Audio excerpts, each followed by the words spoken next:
Golpe a golpe.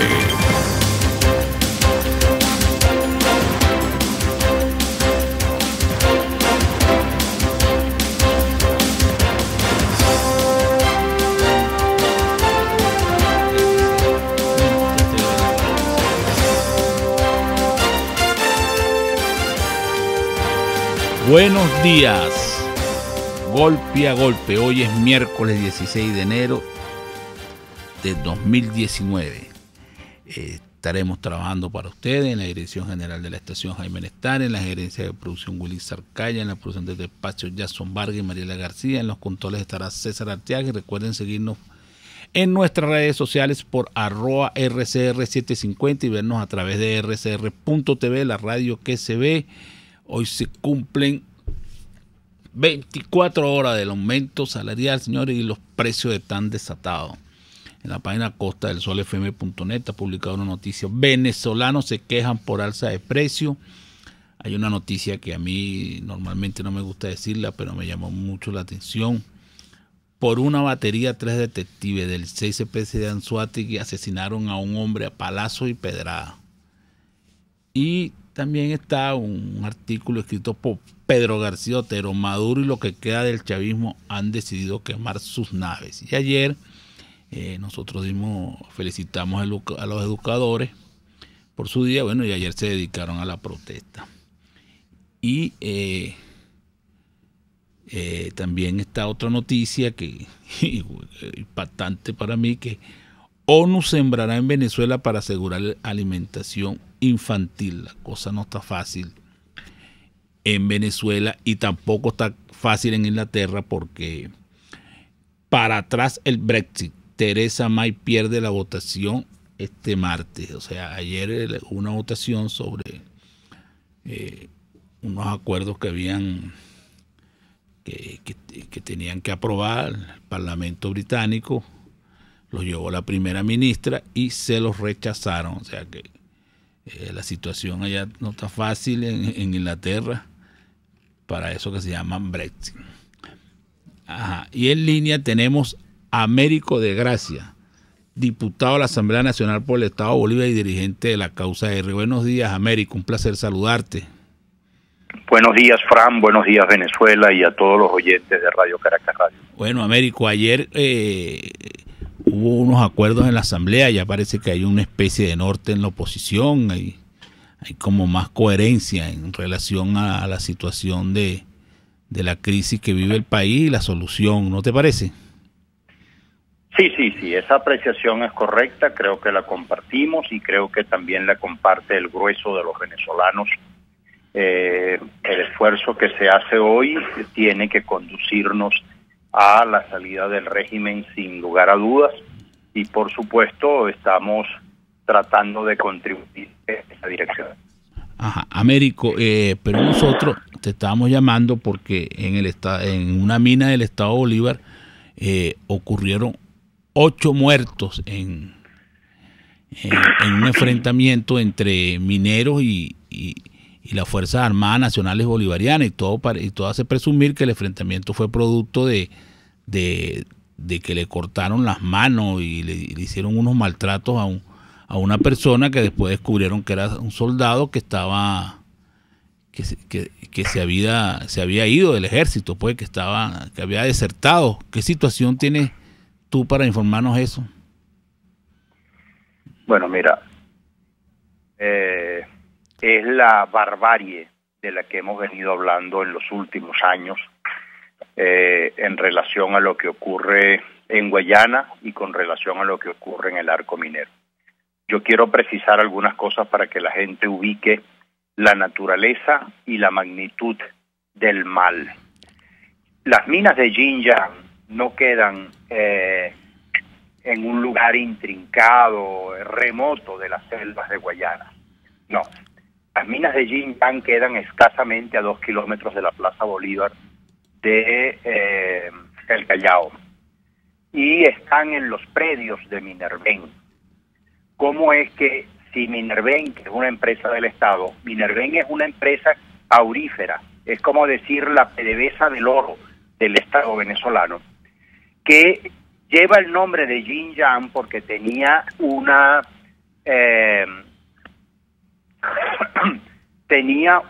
operadora china al frente de la misma, otorgada por Minerven en la época de Hugo Chávez. No era una concesión, era una operación. La concesión es de Minerven, y Minerven se la entregó Rafael Caldera en su primer gobierno. Vale decir que es la única empresa aurífera legal, legítima, concesionaria del oro en el estado Bolívar y en todo el territorio nacional. Nadie más tiene concesiones auríferas en Venezuela, salvo Minerven, otorgadas de manera legal desde los años 70. Y digo esto porque yo quiero preguntar cómo es que operan bandas criminales dentro de Minerven. Eso es como si dijeran cómo operan bandas criminales dentro del Fuerte Tiuna, que ya fue noticia, o cómo operan bandas criminales dentro de Sidor, que también fue noticia, o cómo operan bandas criminales dentro de PDVSA. O sea, eso es lo que tiene que llamarnos la atención. El crimen horrendo que se le cometió a este joven soldado de 19 años que desertó el 28 de diciembre pasado, supuestamente en búsqueda de un mejor porvenir, porque lo que le pagaban en las Fuerzas Armadas... ¿Aló? Bueno, se cayó la llamada. Estamos conversando con América de Gracia y estamos haciendo un análisis de la situación que ocurrió en las minas del estado Bolívar, donde hubo un enfrentamiento entre las Fuerzas Armadas Nacionales Bolivarianas y unos mineros, y terminó con un saldo de 8 muertos. También está la situación del abogado del militar que desertó,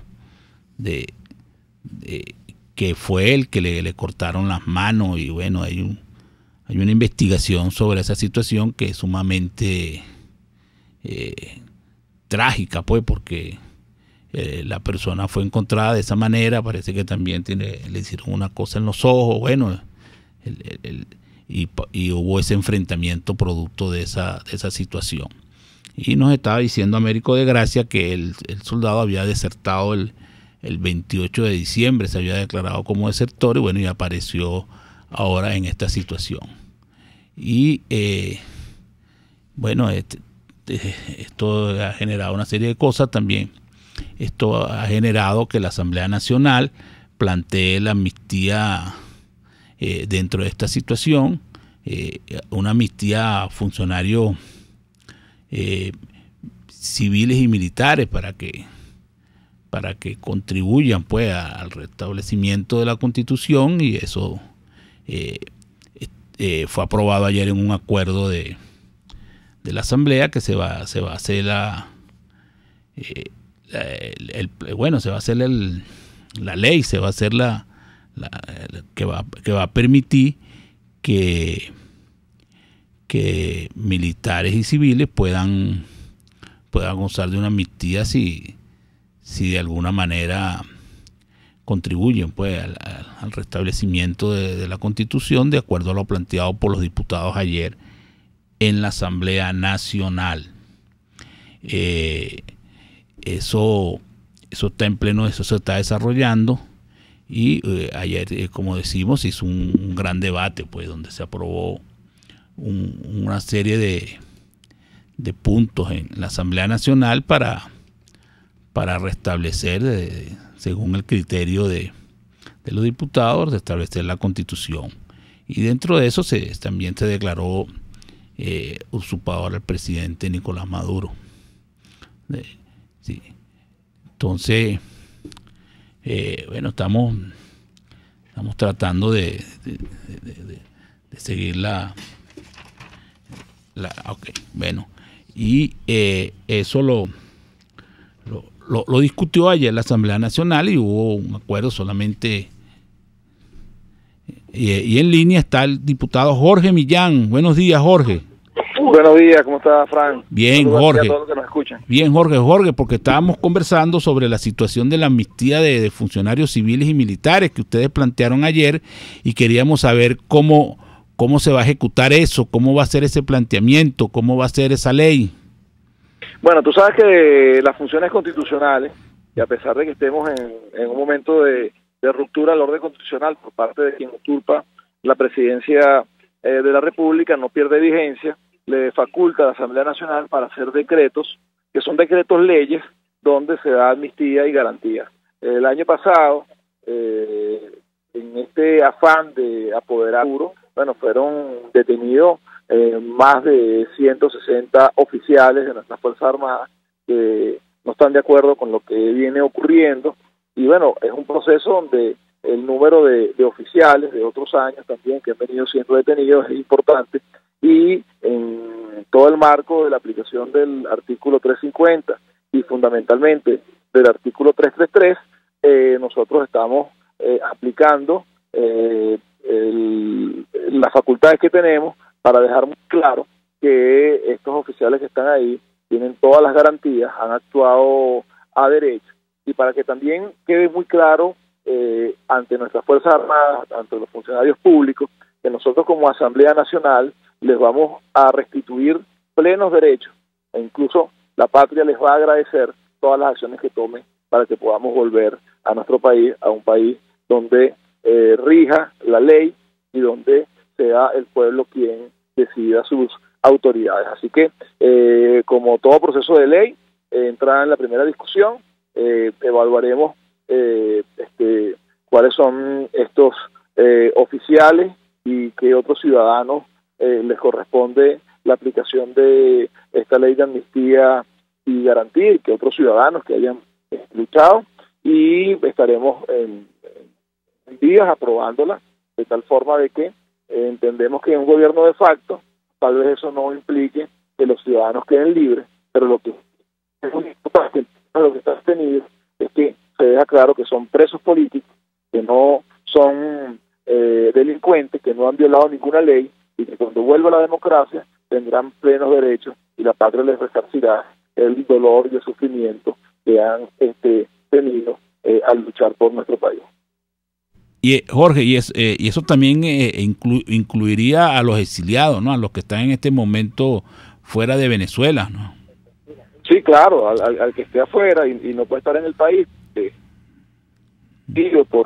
por la pseudojusticia criminal de la dictadura, estar incluido ahí de tal forma que cuando restablezca la constitución no lleguen y bueno, pero usted aparece aquí, ¿qué fue lo que hizo? No, eso hay que dejarlo claro desde ahorita, y tiene que ser un proceso además sistemático en el cual tengan garantías plenas soldados de la patria, que aún le queden los principios, los valores y la herencia de nuestros padres fundadores, y que tengan ese ánimo y ese espíritu con el pueblo venezolano de buscar la liberación de esta opresión y esta tiranía, de que están en el lado correcto de la historia, que están en el lado del bien, y que en todo caso el país, la patria y el pueblo venezolano, mediante su Asamblea Nacional, se los reconoce.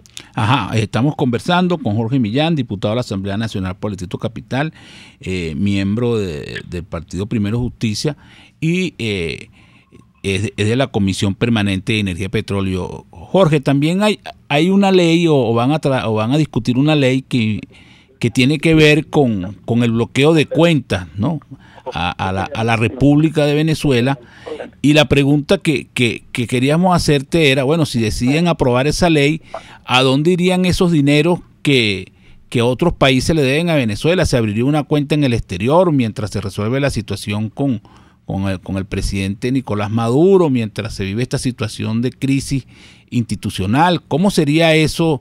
¿Cómo estaría planteada esa situación desde el punto de vista jurídico y desde el punto de vista de la aplicación de la referida ley que ustedes piensan aprobar, que es la ley de bloqueo de cuentas?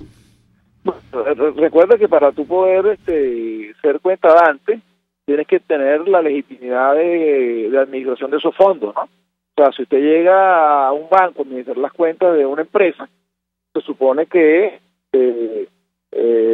hay unos documentos soportes que indican que el dueño de la empresa recibió usted y le dio aval para que usted administre esos recursos. Si usted es una familia y se divorcia, bueno, las cuentas se congelan mientras se distribuye.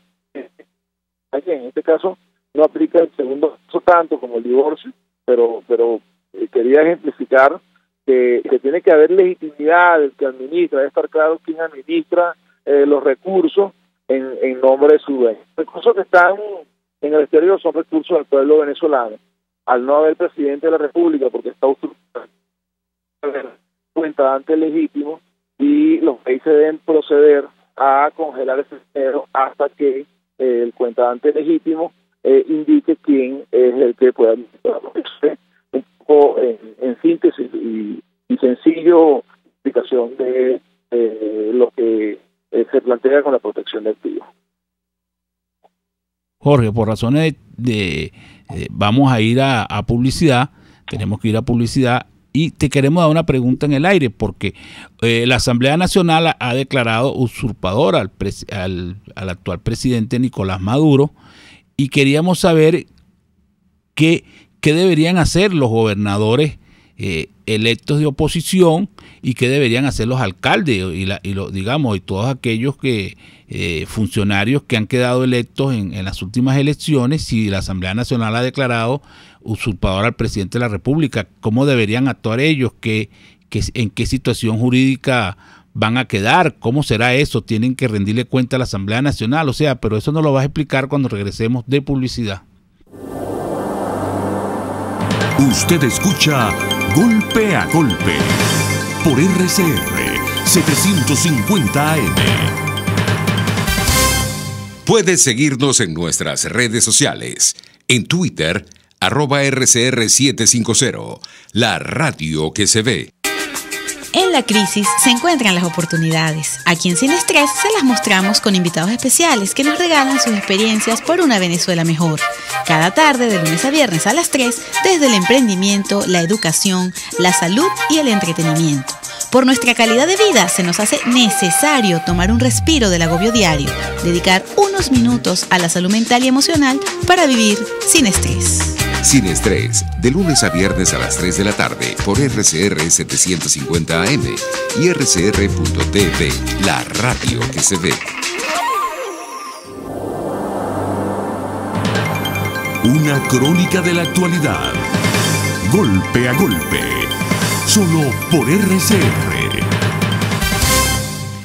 Y regresamos a Golpe, y en línea tenemos al diputado Jorge Millán, miembro de la Comisión Permanente de Energía y Petróleo de la referida Asamblea y coordinador de Primero Justicia. Jorge, te habíamos dado una pregunta en el aire que está relacionada con que la Asamblea Nacional ha declarado usurpador a Nicolás Maduro, y hay una serie de funcionarios que quedaron electos en unas elecciones, como son alcaldes, gobernadores, concejales, y que son de oposición.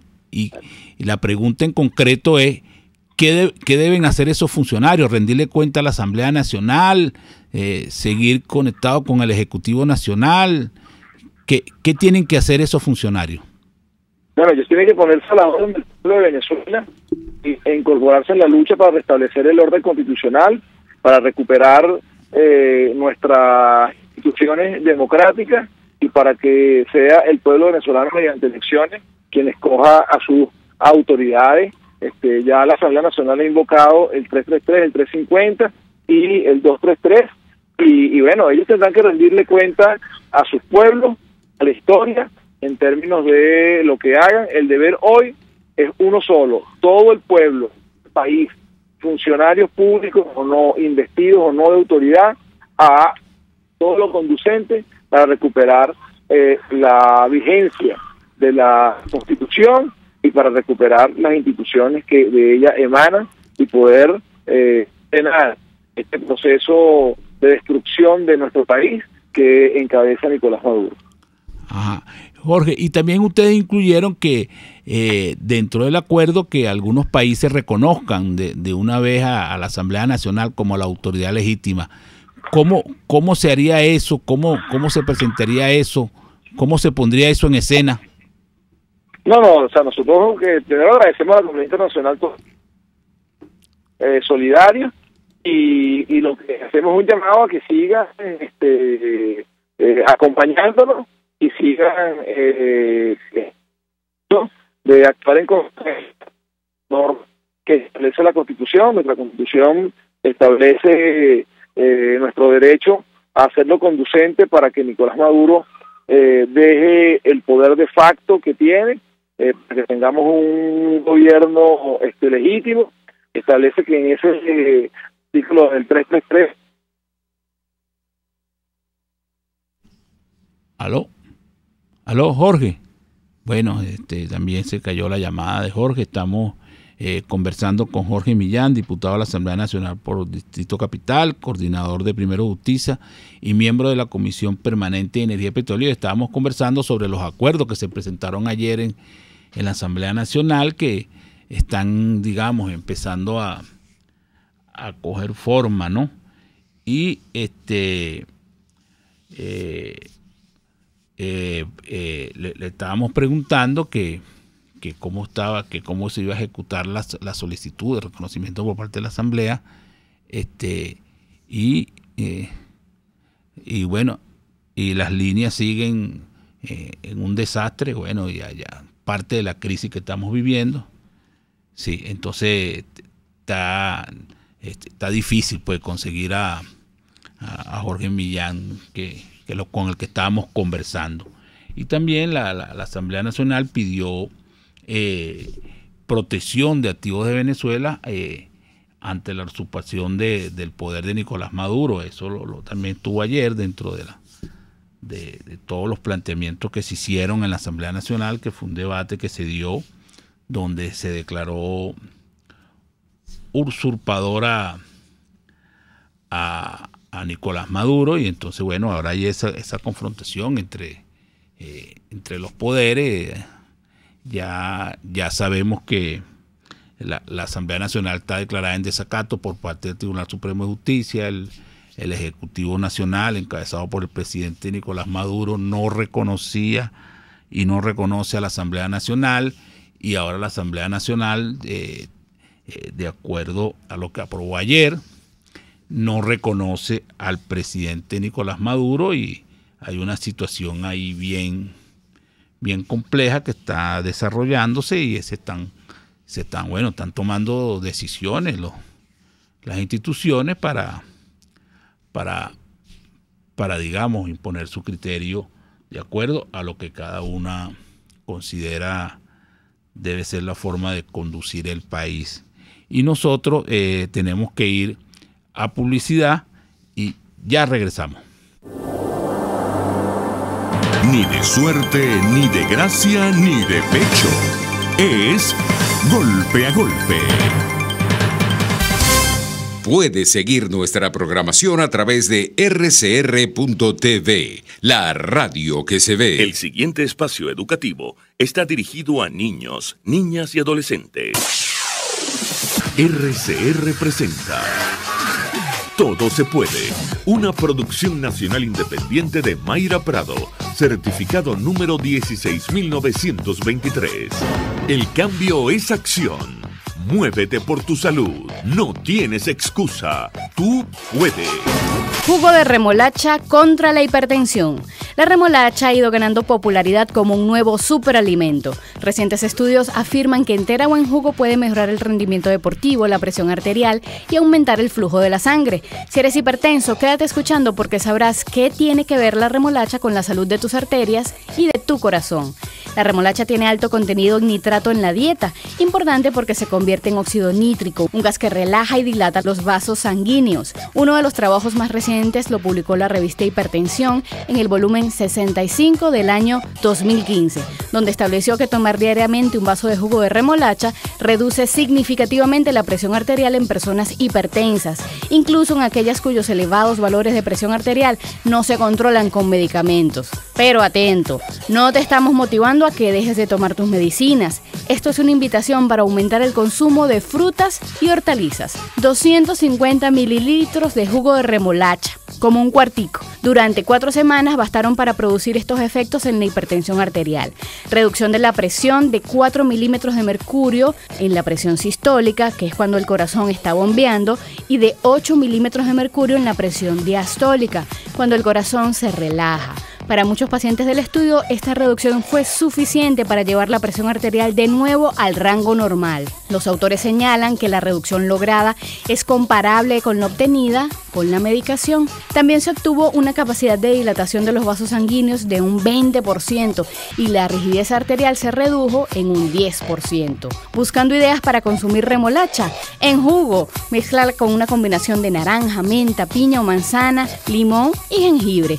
Rayan remolacha cruda a tu ensalada favorita, remolachas asadas con queso de cabra, rebanadas de remolacha cruda con gotas de limón son algunas ideas. No solo la remolacha es alta en nitratos, otras hortalizas como celery, berro, lechuga, espinaca, rúcula, endivia, hinojo, ajo porro y las coles también lo aportan.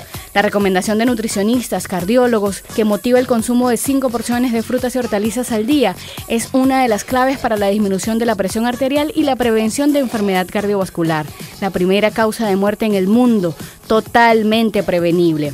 Te propongo un reto. Incorpora frutas y hortalizas en el desayuno, almuerzo y cena. Y entre comidas, cuando te quieras comer un dulce, ¿qué tal si buscamos las frutas? Todo se puede. RCR presentó Todo se puede con Mayra Prado. Síguela por Twitter, @todosepuedenet. Una producción nacional independiente de Mayra Prado, certificado número 16923. Cauchera Fran Luis te ofrece cauchos nacionales e importados de las mejores marcas y en todas las medidas, al mayor y de tal. Para mayor información visita @Cauchera San Luis en Twitter, Instagram y Facebook. O llama al 0412-815-6712. Cauchera Fran Luis, tu mejor opción. Pluralidad contigo. Respeto contigo. Responsabilidad contigo. Libertad contigo. Estamos contigo y punto. De lunes a viernes a la 1 de la tarde. Contigo. Solo por RCR 750 AM. Porque lo bueno une. RCR 750 AM. Porque lo bueno une.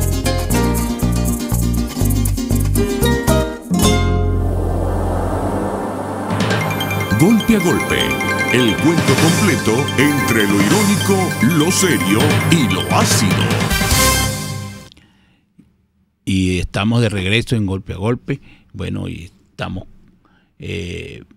estábamos conversando sobre la situación que se ha presentado entre los poderes nacionales en este momento y la confrontación que hay. También hay que destacar que ayer hubo que se están realizando cabildos abiertos y eso ha generado, situaciones interesantes.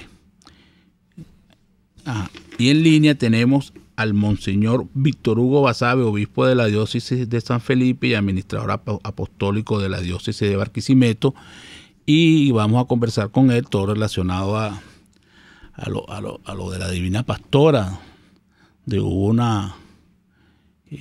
donde se realizaron unos actos, y queremos saber con él cómo estuvo la situación de esos actos. Buenos días, Monseñor, un placer saludarlo. Fran, gusto en saludarte a ti y a todos los que te siguen por la radio.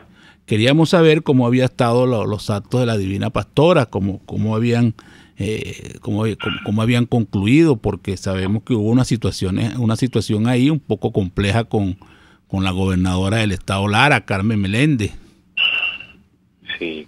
Bueno, Frank, mira, bendito sea el Señor que todo lo que fue la peregrinación de la Divina Pastora pues estuvo marcada por mucha fe, por mucha devoción, por mucha entrega y generosidad de todo el pueblo barquisimetano y de toda la gente que vino hasta acá. Se preveía que quizás por el problema del transporte, por el problema de la situación económica, del efectivo, muchas personas no hubiesen podido llegar hasta Barquisimeto, pero la gran verdad es que una vez más se quedó demostrado pues el gran amor que sienten los larenses y que siente el pueblo venezolano por esta advocación de la Virgen, que es la Divina Pastora. y se calcula que al menos entre 3,5 y 4 millones de personas se hicieron presentes en la procesión. Una procesión que este año, pues bueno, asumimos como una acción de iglesia. Nosotros pues no quisimos, porque hubo ciertos inconvenientes por allí, pero quisimos que este año la procesión, la peregrinación de la Divina Pastora fuese exclusivamente una acción de la iglesia. El gobierno pues que venía participando y casi que de lleno y casi que apropiándose un poco de esto, pues simple y llanamente les exigimos que cumplieran la parte que a ellos les correspondía, que era la de mantener limpia la ciudad, la de tener los centros hospitalarios preparados para cualquier emergencia que pudiera presentarse, que estuviese la ciudad limpia, que hubiese agua, que hubiese gasolina, que hubiese electricidad, porque de todo lo demás pues nos íbamos a encargar nosotros como iglesia, porque repito, la procesión de la Divina Pastora es una acción de la iglesia. Y bueno, gracias a Dios, mira, no hubo ningún inconveniente que lamentar, el comportamiento de la gente fue excelente, una manifestación de fe. Bueno, lo que sucedió con la gobernadora, bueno, eso es simple y llanamente el reflejo de lo que está pasando en el país y de cómo la gente pues rechaza prácticamente en este momento la acción de las acciones de quienes están gobernando, porque bueno, ya todo el mundo sabe pues a qué responden. Cuando tienes un país con tanta problemática y cuando tienes una ciudad pues tan descuidada como está la ciudad de Barquisimeto, a pesar de ser una ciudad tan hermosa, cuando tienes un estado con tantas carencias y unas autoridades que se empeñan en negar esas situaciones y que no hacen lo necesario, pues bueno, eso es lo que sucede.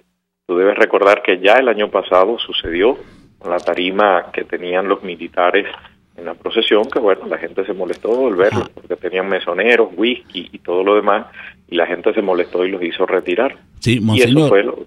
Ajá. Y usted el año pasado pedía libertad y usted mismo dice que hoy comienza a vislumbrarse. ¿Cómo comienza a vislumbrarse esa libertad que bueno, que usted usted fíjate ve? que yo el año pasado, pues bueno, le pedí a la Divina Pastora que nos concediera la gracia de que este año ella viniera a Barquisimeto, pues sobre los hombros de un pueblo libre.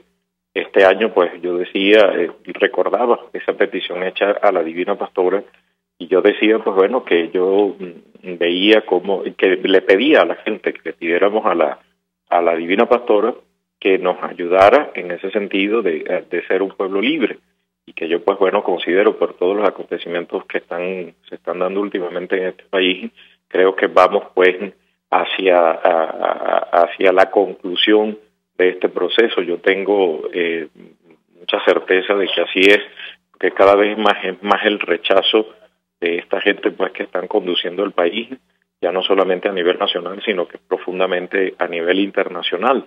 Y poco a poco pues estamos viendo con las acciones que se están tomando desde la Asamblea Nacional y con los últimos acontecimientos, creo que poco a poco nos vamos acercando al final de este túnel, y al final de este túnel pues nos espera la luz de la libertad.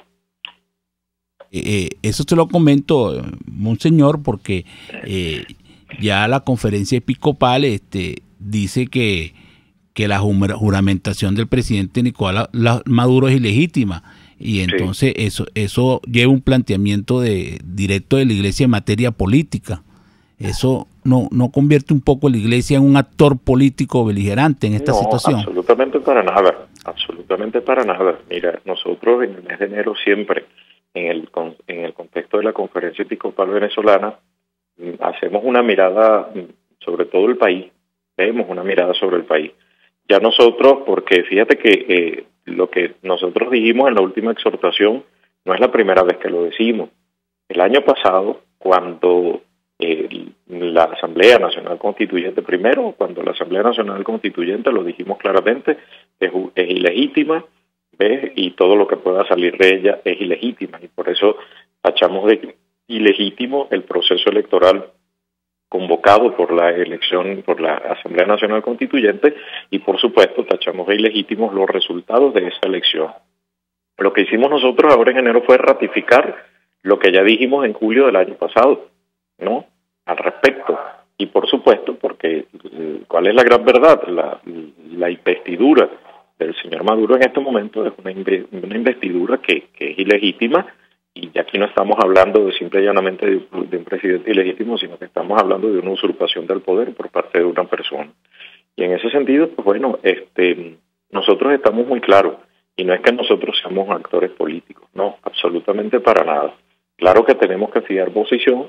Nosotros sabemos, pues, en su concepto más profundo, la política es la ciencia del bien común, y nosotros somos promotores del bien común también como obispos, como iglesias, y por lo tanto, pues tenemos que fijar posición al respecto.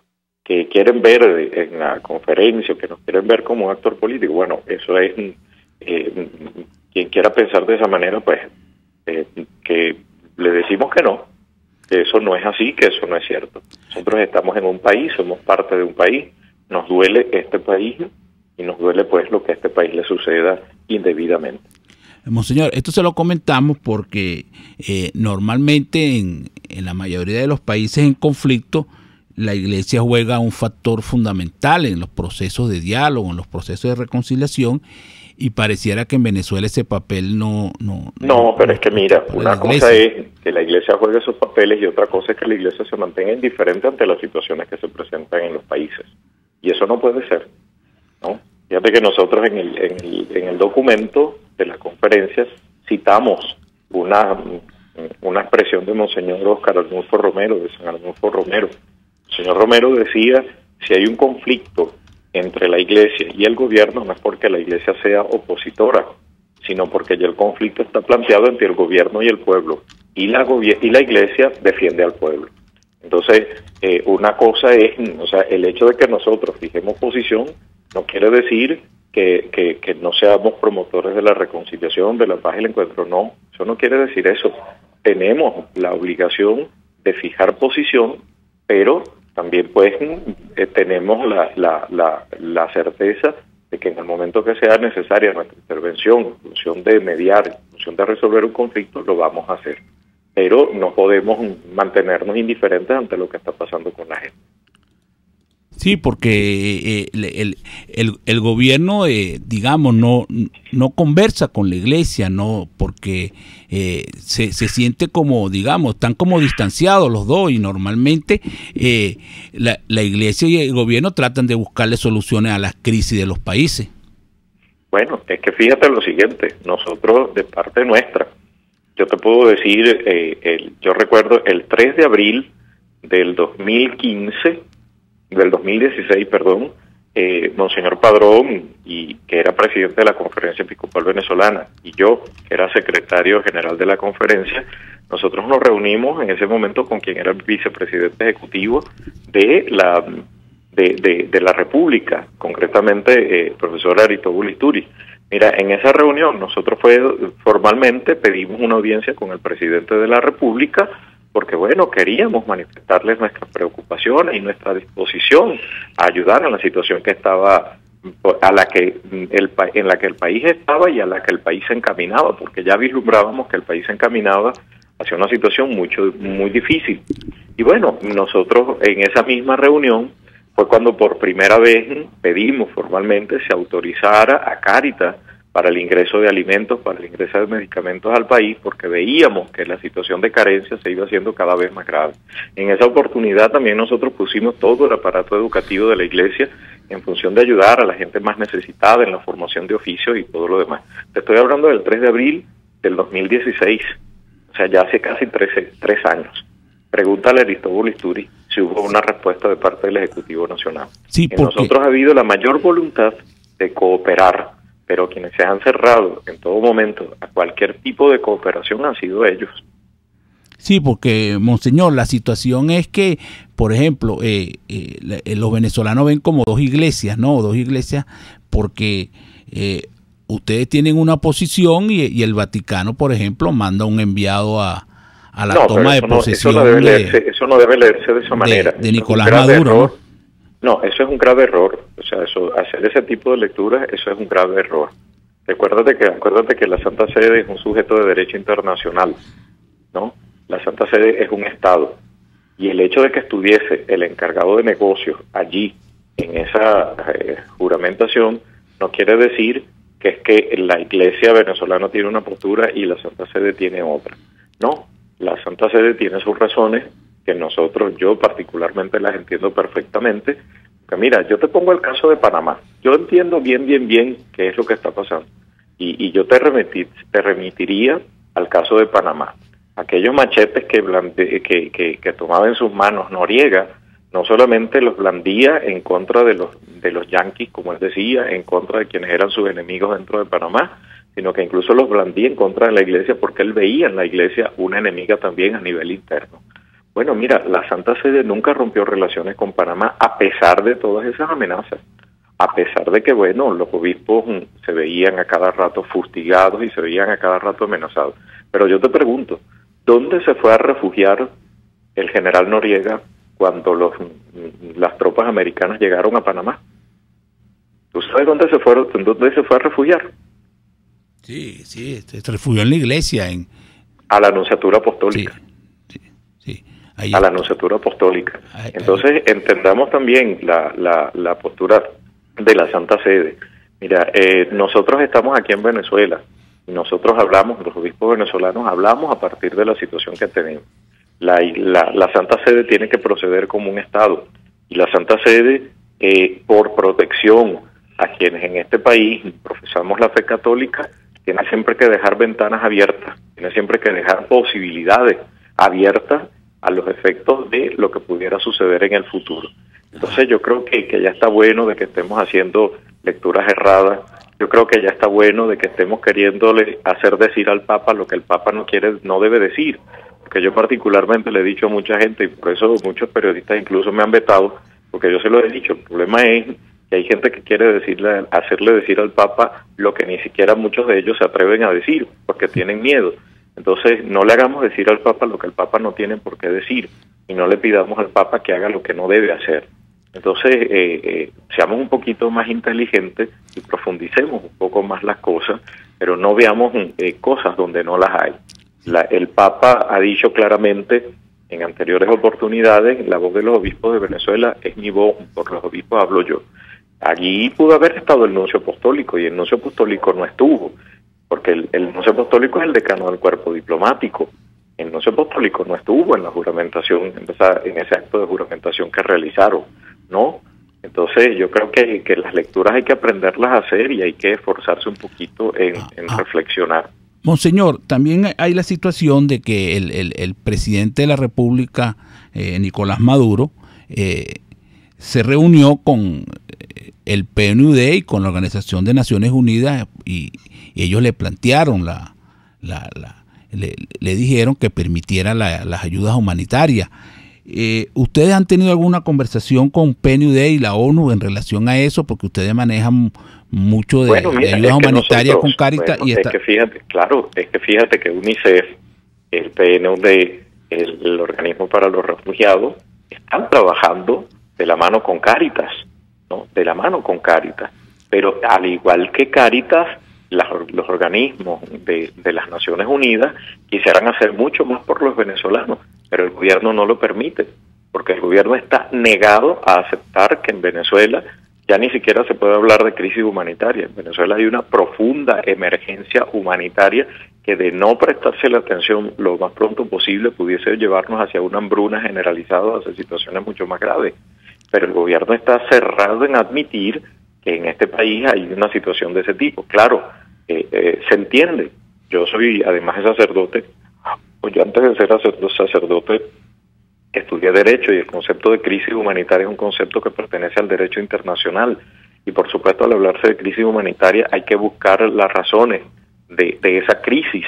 Y esas razones vienen de un proceso, de un desastre natural o físico natural, o de un conflicto político. Aquí estamos ante una crisis humanitaria producto de un conflicto político, y en un conflicto político hay responsabilidades, y el gobierno lo que no quiere es admitir, y el gobierno lo que no quiere es que a nivel internacional se tenga la claridad y la certeza de que el responsable de esa crisis humanitaria es el propio gobierno. Monseñor, y usted estamos conversando con el Monseñor Víctor Hugo Basabe, obispo de la diócesis de San Felipe y administrador apostólico de la diócesis de Barquisimeto. ¿Y cómo cree usted que se le podría dar solución a esta crisis que está viviendo en Venezuela? ¿Cuál cree usted que debería ser la participación de la Iglesia para buscarle solución a esta crisis? Bueno, mira, nosotros siempre hemos apostado por el diálogo. Siempre nosotros hemos dicho, y yo particularmente lo he dicho hasta el cansancio, los países tienen solo 3 formas de resolver sus conflictos: dialogando, confrontándose o dialogando. Entonces, si puedes resolver tu problema dialogando desde el inicio, ¿para qué vas a ir a una confrontación?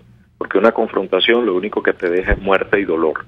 Entonces, nosotros sí creemos en la vía del diálogo para poder solucionar el problema de Venezuela.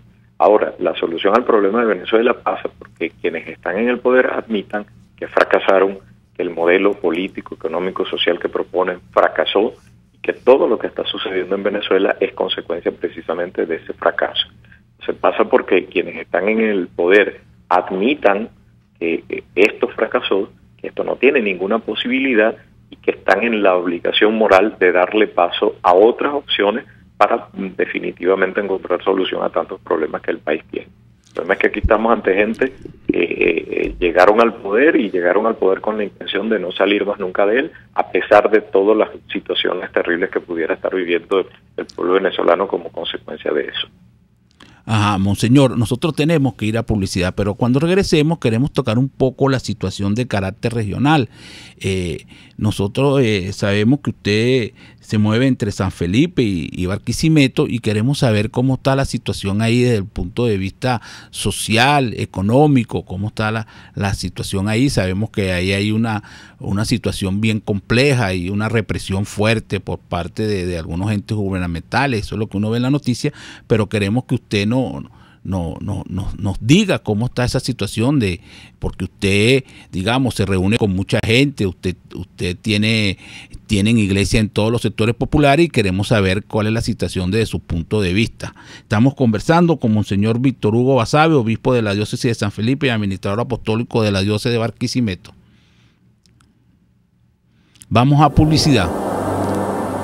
Usted escucha Golpe a Golpe por RCR 750 AM.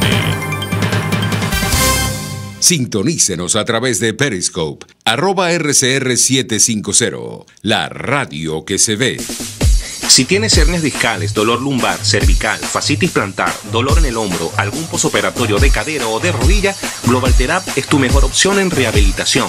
Búscanos en el Centro Comercial Multiplaza Paraíso, nivel empresarial 2, teléfono 0212-461-9370. Global Therap y despídete del dolor. En RCR somos vanguardia. Toda la programación de tu RCR también la puedes seguir a través de la internet. Audio y video en tiempo real. Noticias y mucho más. No te pierdas ni un segundo de nuestra programación. No hay excusa ni cadena que valga para que dejes de escucharnos. Ingresa a rcr.tv, la radio que se ve.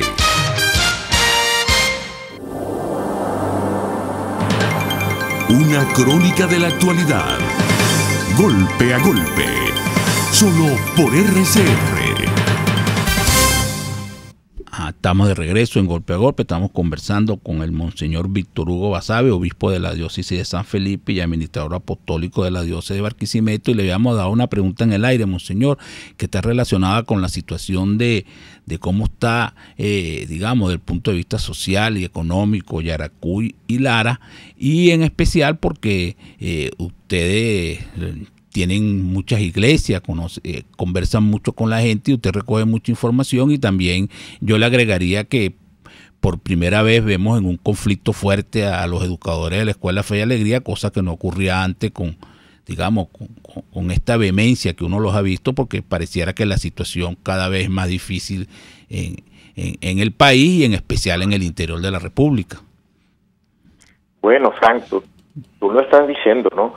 Yaracuy, por ejemplo, ten presente que desde el punto de vista estadístico está considerado el tercer estado más pobre de Venezuela, y por lo tanto acá se trata de un estado donde la situación económica se vive pues con mayores dificultades, con mayores aprensiones.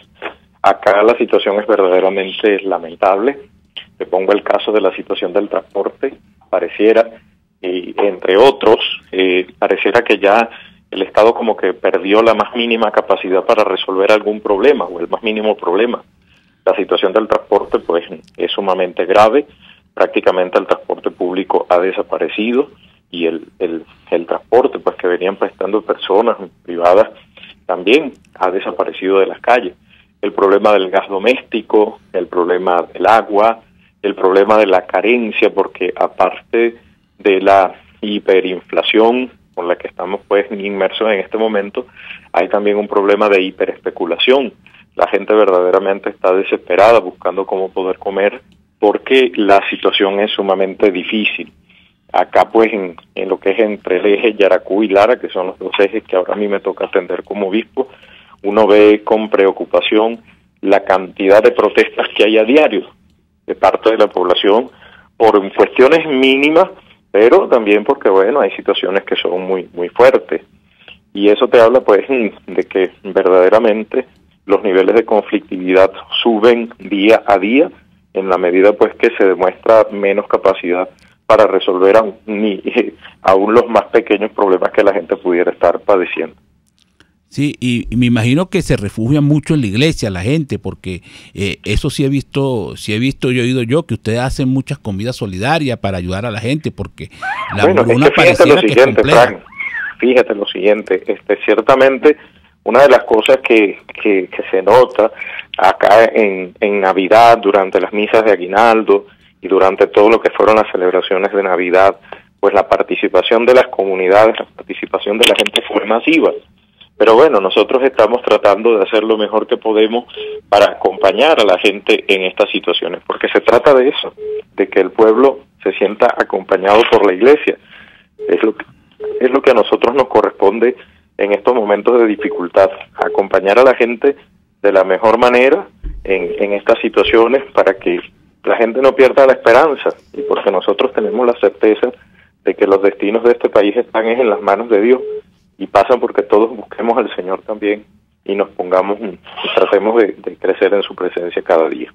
Bueno, Monseñor, le vamos a, por razones de tiempo vamos a despedirlo, pero le vamos a dar un minuto para que le envíe un mensaje a su feligreses, para que usted se exprese por los micrófonos de Radio Caracas Radio. Lo primero que yo quisiera es, Fran, agradecer a todo el pueblo larense, a todo el pueblo de Barquisimeto y a todo el pueblo venezolano que se volcaron pues a la peregrinación, al inicio de la peregrinación de la Divina Pastora, en una inmensa demostración de fe, de amor, de devoción, pero también de esperanza, ¿no? Y yo creo que es el momento para eso. Ahorita pues si en algo tenemos que crecer los venezolanos y de manera muy particular los cristianos es en esperanza. No nos podemos dejar ganar por la desesperación ni por la desesperanza. Es el momento para la fe, es el momento para la esperanza, y eso nos debe llevar pues a profundizar nuestros actos de caridad, nuestros actos de amor para con nuestro prójimo. Entonces a eso invito yo a todo el pueblo venezolano. No dejarse ganar por la desesperanza, repito, porque el destino de nuestro país no está en manos de un hombre o de un partido político. El destino de nuestro país está en las manos de Dios y en buenas manos está. Bueno, Monseñor, muchísimas gracias. Y gracias a usted hemos conversado con Monseñor Víctor Hugo Basabe, obispo de la diócesis de San Felipe y administrador apostólico de la diócesis de Barquisimeto. Y será hasta mañana.